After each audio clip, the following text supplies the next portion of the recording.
Joshua R. Lopez. Section OL 22M33. Subject CLJ3. Law on Evidence.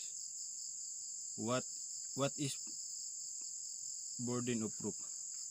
Burden of proof, also called burden of persuasion or onus probandi, is a duty of a party to present evidence on the fact in issue necessary to establish his claim or defense by the amount of evidence required by law. Rule 131, Section 1. What is burden of evidence? Burden of evidence, also called as onus evidentia, is the burden of going forward with the evidence.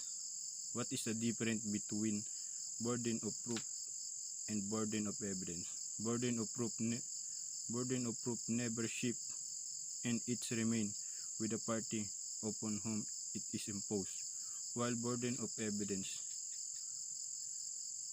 shift from party to party depending upon the exigency of the case in the course of the trial. See Bautista versus Sarmiento 138, Section RA 587. What is meant by presumption? Presumption is a rule of law stating that because is a basic fact exists, another fact also exists.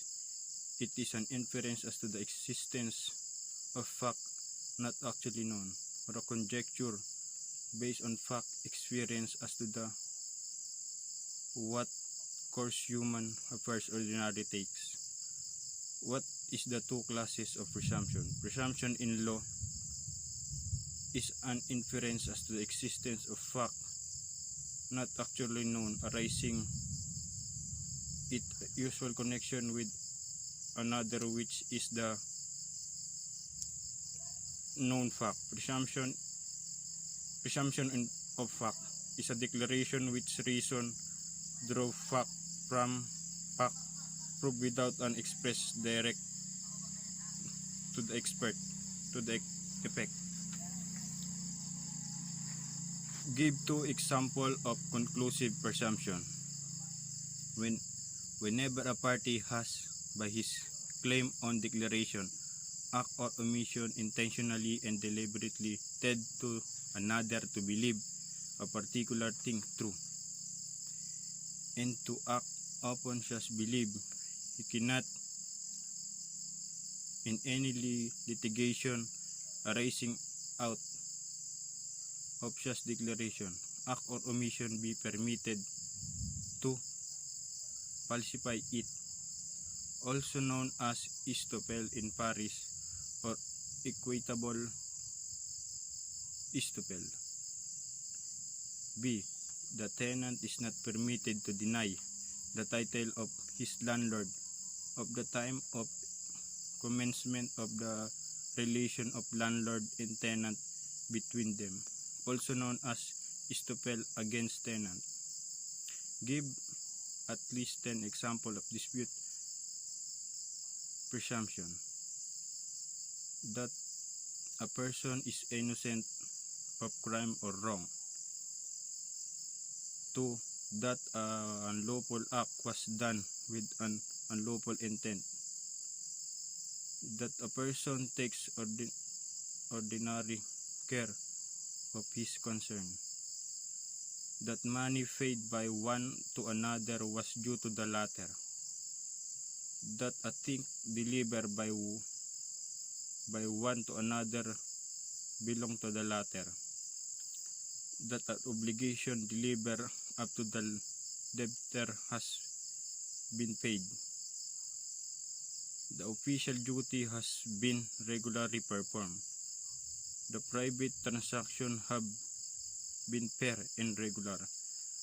That the ordinary course of business fair and regular.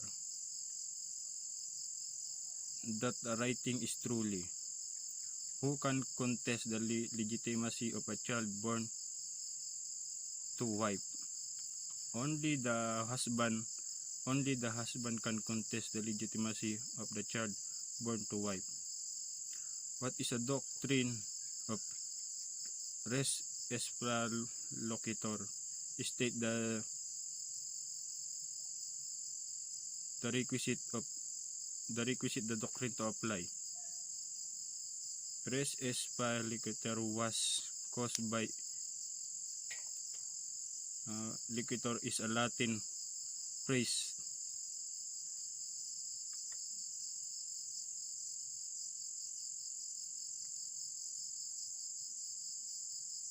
which literally means the things or transaction speak for itself. The requisite for the doctrine to apply. The incident was